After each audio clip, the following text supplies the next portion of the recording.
enriching the learning experience with the leaders and resources of the world. KLH Global Business School.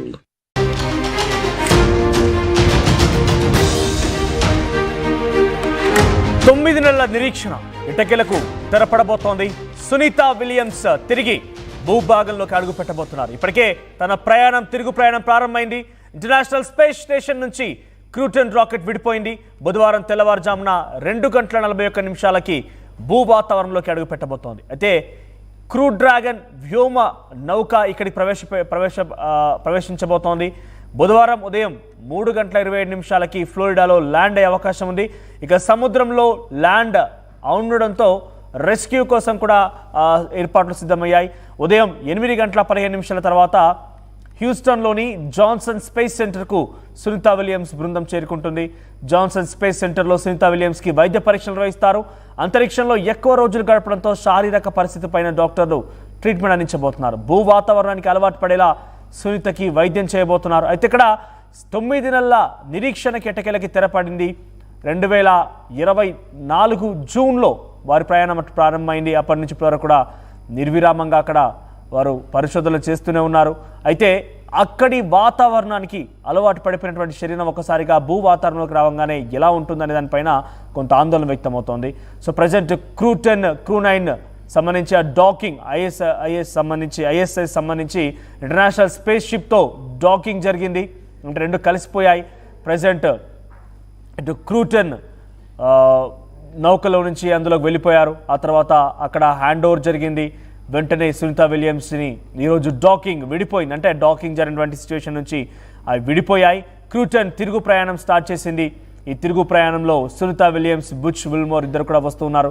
ఈ నేపథ్యంలో కొంత ఆనందం, సంతోషం వ్యక్తమవుతోంది. సునీత విలియమ్స్ రాకపోయినా ప్రపంచ దేశాలు మొత్తం కూడా సంతోషం వ్యక్తం చేస్తున్నాయి. అయితే గతంలో ఇదే స్థాయిలో అటు అంతరిక్షంలో గడిపినటువంటి కొంతమంది వ్యక్తులకు సంబంధించి ఆరోగ్యాన్ని పరిశీలించి వారి యొక్క ఆరోగ్యానికి సంబంధించి కొన్ని విషయాలు పరిగణనకు తీసుకొని సునీత విలియమ్స్ ఆరోగ్య పరిస్థితిని అంచనా వేస్తున్నారు.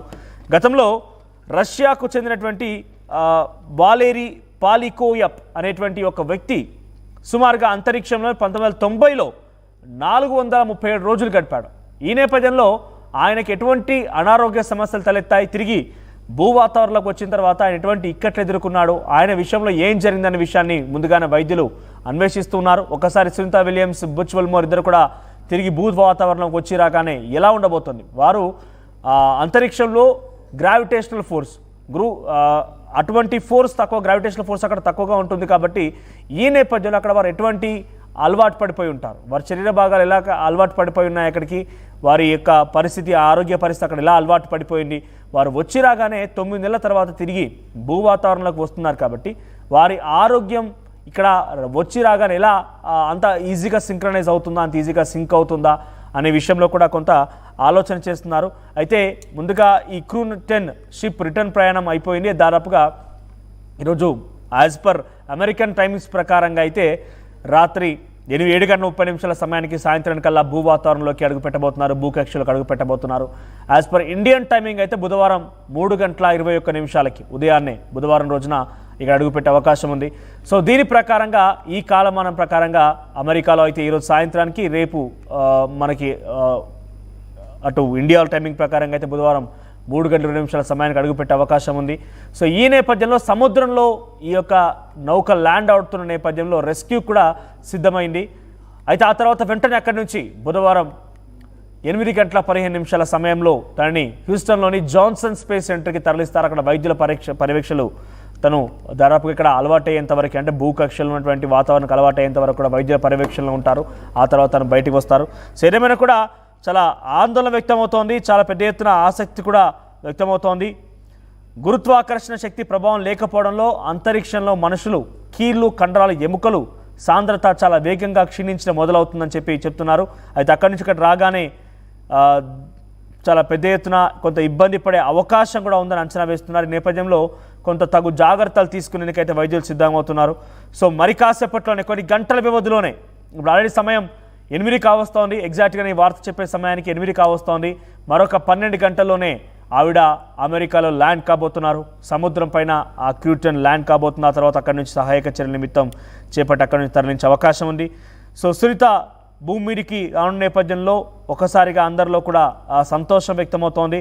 So as per Indian timing అయితే బుధవారం తెల్లవారుజామున భూమికి తిరిగి వస్తారని నాసా చెప్తోంది. విలియమ్స్, ఆ తర్వాత విల్మోర్, నిక్ హెగ్, రిస్కోస్మస్ వ్యోమగామి అలెగ్జాండర్ గురునోవ్లతో కలిసి స్పేస్ ఎక్స్ క్రూ డ్రాగన్ తిరిగి వస్తుంది. అంతర్జాతీయ అంతరిక్ష కేంద్రం నుంచి స్పేస్ ఎక్స్ క్రూ భూమికి తిరిగి రావడాన్ని నాసా ప్రత్యక్ష ప్రసారం కూడా చేస్తున్నట్ట. మీరందరూ కూడా దీన్ని ప్రత్యక్ష ప్రసారంగా కూడా చూడవచ్చు.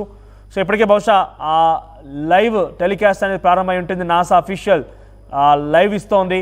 సునీత విలియమ్స్ తిరుగు ప్రయాణం పైన ఎప్పటికప్పుడు తాజా సమాచారాన్ని మనం నాసా అఫీషియల్ ద్వారా తెలుసుకోవచ్చు. సో 10 గంటల 15 నిమిషాలకి ఐఎస్ఎస్ నుంచి విడిపోతుంది. బుధవారం తెల్లవారుజామున 2 గంటల 20 నిమిషాలకి భూ వాతావరణంలోకి ప్రవేశిస్తోంది. అది తెల్లవారుజామున 3 గంటల 20 నిమిషాలకి సముద్ర జలాల్లో క్రూ డ్రాగన్ ల్యాండ్ అవుతోంది. గతేడాది జూన్ 5న ప్రయోగించినటువంటి బోయింగ్ వ్యోమనౌక స్టార్ లైనర్స్లో సునీత తర్వాత విలియమ్స్తో పాటుగా విల్మోర్ ఐఎస్ఎస్కు చేరుకున్నారు. షెడ్యూల్ ప్రకారంగా వారం రోజుల్లో తిరిగి రావాల్సి ఉండగా 9 నెలలు అక్కడే చిక్కుకుపోయారు. సాంకేతిక సమస్యల కారణంగా అక్కడే వారు నిలిచిపోయారు. తిరిగి ఎటకెలకి మరొక నాసా స్పేస్ ఎక్స్ సంబంధించి ప్రయోగం సక్సెస్ అయింది. క్రూటన్ని ప్రయోగించి ఆ డ్రాగన్ని అక్కడ డాకింగ్ చేశారు. డాకింగ్ సక్సెస్ అయింది. ఆ తర్వాత వెంటనే సునీత విలియమ్స్ని కొన్ని గంటల వ్యవధిలో తిరిగి తీసుకొచ్చే ప్రయత్నం చేస్తున్నారు. ఇప్పటికే డాకింగ్ విడిపోయింది. ఇప్పుడు మరి కాసేపట్లోనే వారు ప్రయాణం ప్రారంభించబోతున్నారు. తిరుగు ప్రయాణంలో భాగంగా సముద్ర జలాల్లో వారంతా కూడా అక్కడ ల్యాండ్ అయ్యే అవకాశం ఉంది. తదుపరి అక్కడి నుంచి రెస్క్యూ ఆపరేషన్స్ ద్వారా వారిని బయటికి తీసుకొస్తారు. ఆ తదుపరి వెంటనే హ్యూస్టన్లోని స్పేస్ షిప్ దగ్గరికి ఆవిడని తీసుకొస్తారు. అక్కడ తీసుకొచ్చి వెంటనే వైద్య పరీక్షల నిమిత్తం ఆవిడ్ని కొన్ని రోజులు పర్యవేక్షణలో ఉంచుతారు. ఆ తర్వాత ఇక్కడి వాతావరణానికి అలవాటు పడిన తర్వాత అన్ని బయటకు వదిలే అవకాశం ఉంది. చూద్దాం మరి ఇంకా ఈ లైవ్ టెలికాస్ట్ మీరు కనుక చూడాలనుకుంటే ఇటు ఆర్టీవీ కూడా మీకు ఎప్పటికప్పుడు నాసా నుంచి వచ్చేటువంటి లైవ్ అఫీషియల్స్ని మొత్తం కూడా మీకు ఆర్టీవీ కూడా అందించే ప్రయత్నం చేస్తుంది. సునీత విలియమ్స్ తిరుగు ప్రయాణానికి సంబంధించి ఆర్టీవీ కూడా మీకు ఎప్పటికప్పుడు తాజా సమాచారం అందిస్తూనే ఉంటుంది.